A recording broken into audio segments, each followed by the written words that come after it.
Hi, I'm Amy Romeo from Amy Romeo Crafts, and today in this video I'll be showing you how you can make your own personalized Christmas stocking name tags using faux leather, heat transfer vinyl, and a Cricut. If you're ready to learn how to make this project, let's go ahead and get started.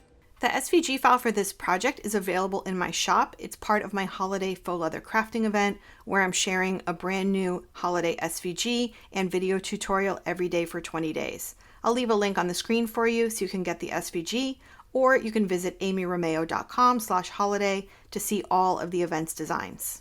Let's go over the tools and materials we'll be using to make these stocking name tags. I'll be using the Cricut Maker today, but you can use any of the current Cricut machines, including the Explore Air 2 and the Cricut Joy, because we'll be cutting the faux leather for this project with the standard fine point blade that's included on all of those machines. So this project has two elements. There's a faux leather base for the tag, and then there's some heat transfer vinyl applied on top. If you don't have faux leather, you can make this project using cardstock. And if you don't want to use heat transfer vinyl, you could also use permanent vinyl. So I'll be using some pretty holiday printed faux leather today. You could also use solid faux leather. It's completely up to you. Faux leather comes in sheets and in rolls, and I'll have links to all of these materials for you. Then to apply the heat transfer vinyl onto the faux leather, I'll be using my Easy Press Mini. You could also use a regular Easy Press. I also have a heat pressing pad that will help protect my surface and a cover sheet. This is just a Teflon sheet that I've trimmed down to a smaller size. You could also use butcher paper or parchment paper. We'll also need some blue painter's tape, a weeding tool of some kind. You could use a hook tool or a pin pen style, and then some craft scissors. I also like to have some detail scissors on hand. You could use embroidery scissors as well. We'll also be using some ribbon. This is just 3/8 inch craft ribbon from the store in your desired color. So let's hop into Design Space, and I'm going to show you how you can personalize these stocking name tags. They can also be gift tags as well. It's completely your choice.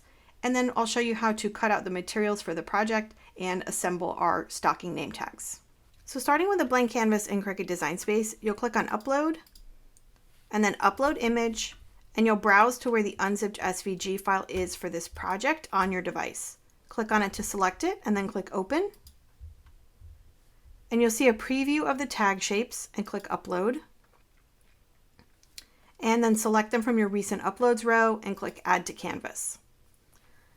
So you'll see there's 8 different tag shapes. You could use these as stocking name tags or gift tags or whatever you chose. I gave you 8 of them, but what I'm going to do is delete all of them except for 2, and then we'll just work with those to make the canvas less cluttered. So we'll click on Ungroup, and I think I'm going to keep the tree, and I'll keep this one. Now these 2 shapes will cut from the faux leather of your choice, and then we'll be applying that heat transfer vinyl name on top. So we'll go ahead and click the text tool, and Cricut Design Space will give us some text using a default font. If we click up here on the font selector, if we click on the Cricut tab, this is where you'll see free fonts from Cricut and any access fonts you own.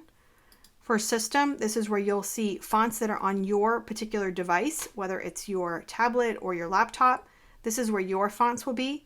If you are downloading a font from a place like DaFont and installing it on your device, this is where you'll see it after it's installed on your device and then available in Cricut Design Space. Bookmarked are some of your favorites, and I've selected a few for this project. So let me go ahead and click on one of them. And that has changed the font for my text layer here. So let me go ahead here. I'm going to write a name. Now this is in black text. It doesn't really matter what color the text is because we'll be cutting the text from the heat transfer vinyl of your choice. So don't worry about that too much.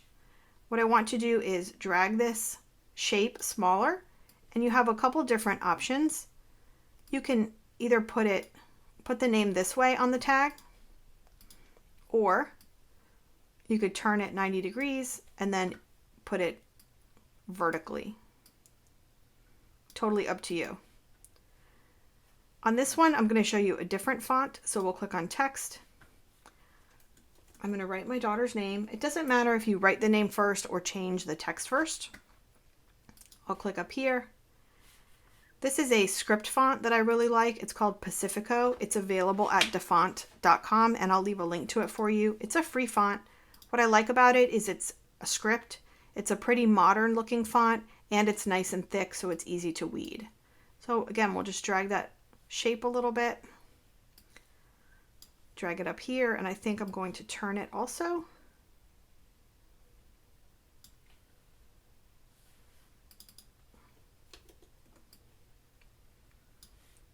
And again, I'll just drag that a little bit smaller.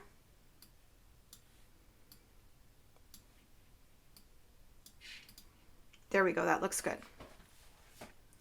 So I'll click the Make It button. I'm loading my materials on a mat.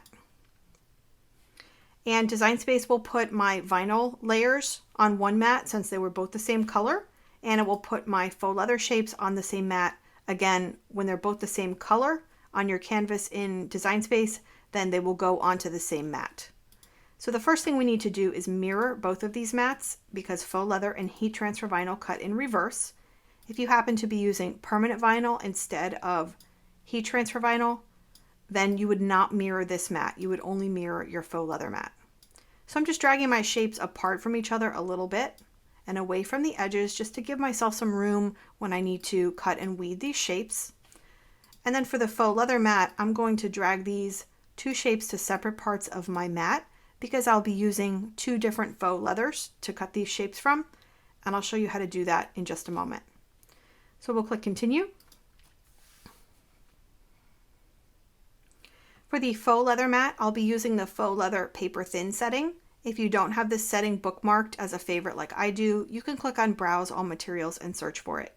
If you're using the Explore Air 2, you'll need to turn your dial to custom before you can find this setting in search. For the vinyl layer, I'm going to use the regular vinyl setting because I'm using regular heat transfer vinyl. If you were using foil iron-on or glitter, then you would just choose the manufacturer's recommended cut setting for your particular vinyl. So I like to cut the faux leather mats first. I'll click the faux leather paper thin setting, and I always choose more pressure when cutting faux leather.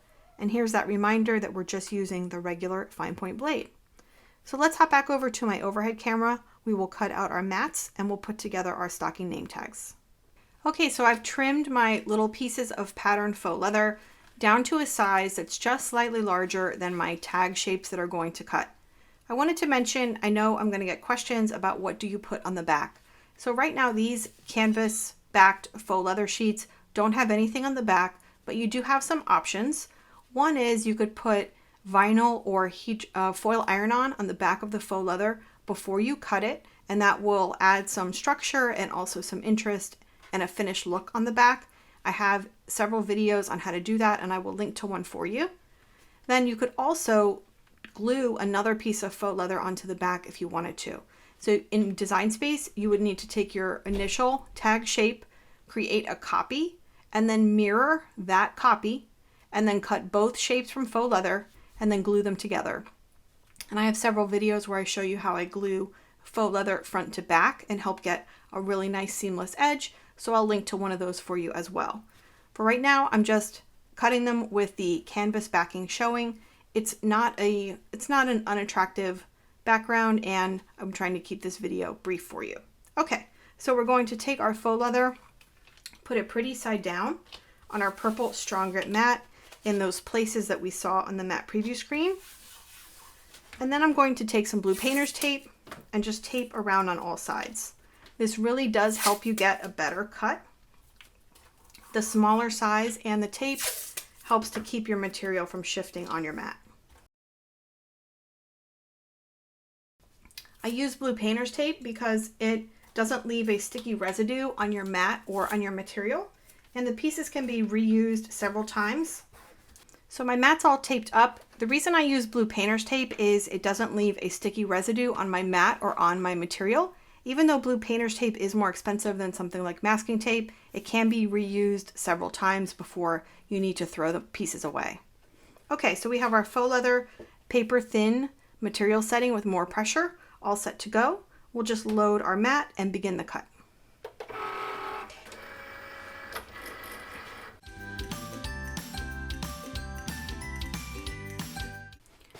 So the faux leather mat has cut, but before we unload the mat, we want to check to see if the cut went all the way through. And I do that using my little hook weeding tool. I just lift up the edge of one of the cuts and see if it looks like it went all the way through. And that one looks like it did, but if it didn't, I can just press the cut button again on the Maker or the Explorer machines, and that will repeat the cut.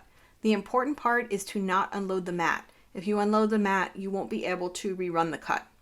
The option to rerun the cut on the Cricut Joy will be on your screen in Design Space. So these cuts look good. Let's go ahead and unload the mat and remove our shapes.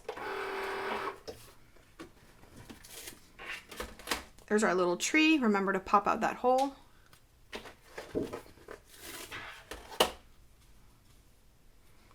Now we'll go ahead and cut out the vinyl mat.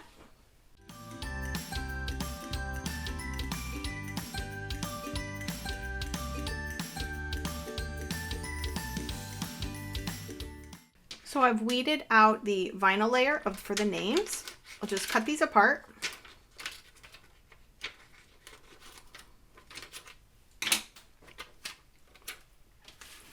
I have my Easy Press Mini set to that low setting, which is the first green line.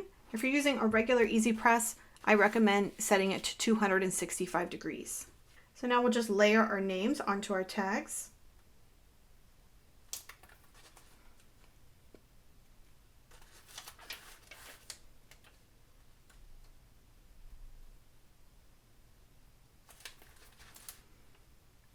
And then I'll cover with my cover sheet and press for about 10 seconds. After you've pressed, keep the faux leather flat with your finger and just start to very slowly peel back that clear cover sheet.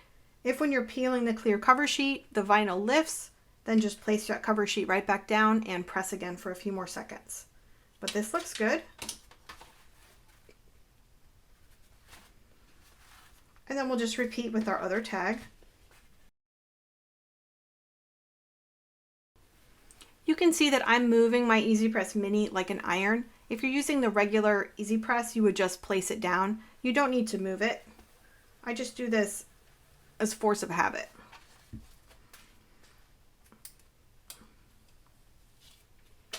And that one looks good.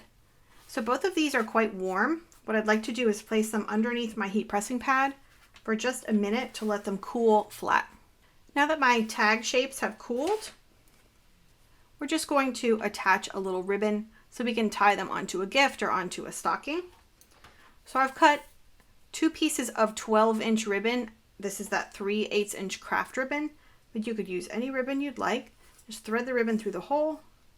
You can do a variety of pretty bows or knots, whatever you'd like, but I'm just going to tie a very simple knot at the top here.